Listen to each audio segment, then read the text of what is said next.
Hello students, BA part second के students को आज मैं पेपर सेकंड पढ़ाऊंगी, जो कि आपका स्टैटिस्टिक्स का पेपर है। इसमें इससे पहले वीडियो में मैंने आपको बताया था कि सांख्यिकी का क्या अर्थ है, सांख्यिकी परिभाषा क्या है। तो आज मैं आपको मापन के स्तर बताऊंगी। मापन के स्तर, लेवल ऑफ मेजरमेंट। मापन के स्तर के विषय में अगर हम देखें तो मनोविज्ञान, शिक्षा, समाजशास्त्र आदि समाज विज्ञानों में मापन का महत्व काफ़ी बढ़ गया है। मापन से तात्पर्य है नियमों के अनुसार अंकों को निर्धारित करने की प्रक्रिया। इस संबंध में स्टीवेंस ने इसकी परिभाषा दी है। मापन किसे कहते हैं? उनका कहना है कि मापन का अर्थ है नियमों के अनुसार वस्तुओं या घटनाओं को अंक प्रदान करना। स्टीवेंस का कहना है कि किसी भी विशेष नियम के आधार पर किसी तथ्य, व्यवहार, वस्तु, स्थिति या घटनाओं को विशेष अंक या संकेत प्रदान करके उनसे उसकी विशेषताएं व्यक्त की जाएं तो उसे मापन का मात्रात्मक वर्णन कहा जाता है। अर्थात किसी भी व्यवहार को अगर हम अंक प्रदान करें, जैसे बुद्धि लब्धि का मापन करके हम ये बताएं कि बुद्धि लब्धि 140 अंक आई है, तो वो एक तरीके का मापन हो गया। तो इस तरह से अंकों में किसी भी विशेषता, किसी गुण, किसी व्यवहार का जब हम वर्णन करते हैं तो उसको मात्रात्मक वर्णन कहते हैं या उसको मनोवैज्ञानिक मापन कहते हैं। तो मापन के स्तर कई प्रकार के हैं, अर्थात मापनियाँ अनेक प्रकार की हैं। स्टीवेंस ने मुख्य रूप से 4 प्रकार की मापनियाँ बताई हैं। उसमें पहली मापनी है शाब्दिक मापनी। शाब्दिक मापनी से मतलब है किसी विशेषता, किसी गुण को शब्दों के आधार पर उसकी व्याख्या करना। शुद्धता की दृष्टि से मापन का यह निम्नतम स्तर है। इसमें वस्तुओं या घटनाओं को किसी गुण या विशेषता के आधार पर अलग अलग समूहों में वर्गीकृत किया जाता है और फिर उसको एक नाम दे दिया जाता है। जैसे लिंग के आधार पर स्त्री पुरुष, पेशे के आधार पर डॉक्टर, वकील, अध्यापक आदि।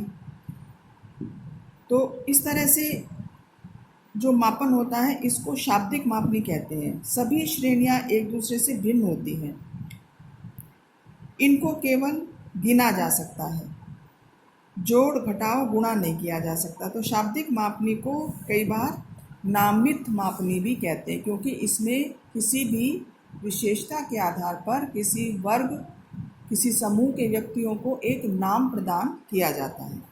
दूसरी मापनी है क्रमिक मापनी या कोटि अंतर मापनी। क्रमिक मापनी या कोटि अंतर मापनी। क्रमिक मापनी वो मापनी है जिसमें गुणों या विशेषताओं का मापन एक विशेष क्रम में किया जाता है। जैसे सामाजिक आर्थिक स्थिति के आधार पर यदि हम किसी राष्ट्र या समाज के व्यक्तियों को बांटें तो हम 3 वर्गों में बांट सकते हैं, उच्च वर्ग, मध्यम वर्ग, निम्न वर्ग। इसी प्रकार शारीरिक लंबाई के आधार पर व्यक्ति को लंबा, औसत, नाटा आदि श्रेणियों में विभाजित किया जा सकता है। यह मापनी शाब्दिक मापनी से अधिक शुद्ध है। इस मापनी की एक प्रमुख विशेषता ये होती है कि प्रत्येक वर्ग दूसरे वर्ग से विशेषता या गुण में कुछ कम या ज़्यादा हो सकता है। दूसरी विशेषता यह है कि विभिन्न वर्गों अथवा कोटियों के बीच दूरी या अंतर हमेशा समान या बराबर नहीं होती। इस मापनी के लिए हम उन सांख्यिकी विधियों का उपयोग कर सकते हैं जिनमें क्रमों के आधार पर गणना की जाती है, जैसे कोटि क्रम सहसंबंध, रैंक ऑर्डर कोरिलेशन, जिसमें वर्गों को, विभिन्न समूहों को एक रैंक प्रदान की जाती है और उस रैंक के आधार पर उनका जो है वो सहसंबंध ज्ञात किया जाता है। इसी तरह से मध्यांक परीक्षण। तीसरी जो मापनी है वो है अंतराल मापनी। अंतराल मापनी से अर्थ है कि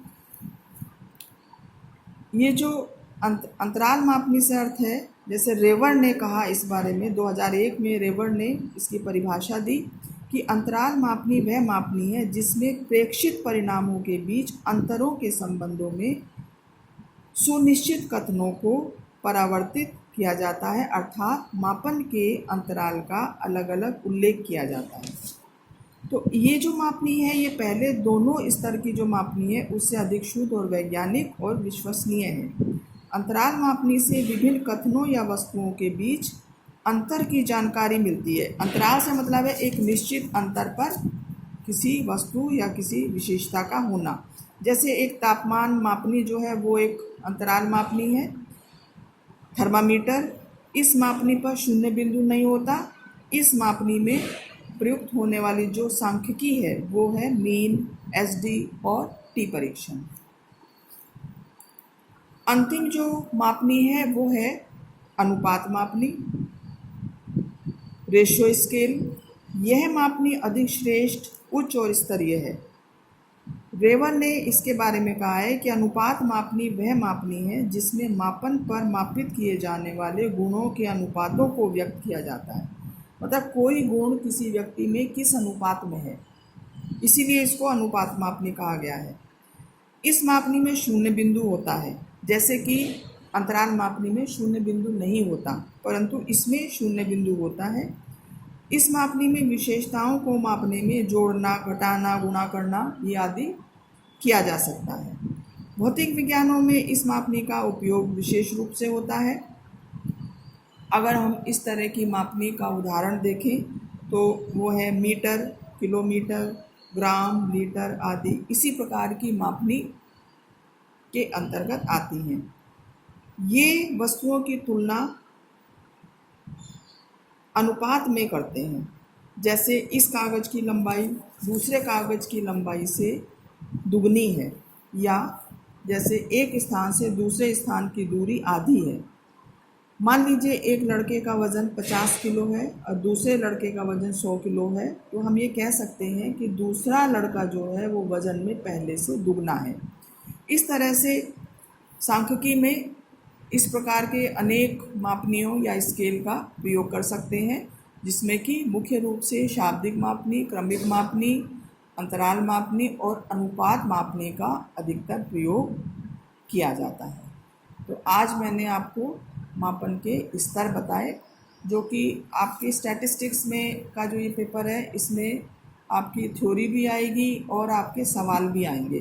तो पहले मैं आपको थ्योरीज़ का जो पोर्शन है वो मैं आपको करा रही हूँ। फर्स्ट चैप्टर आपका थ्योरी का है और भी 2-3 चैप्टर आपके इसमें थ्योरी के हैं और बाकी आपके सवाल हैं जो अलग अलग सेक्शंस में अलग अलग हैं।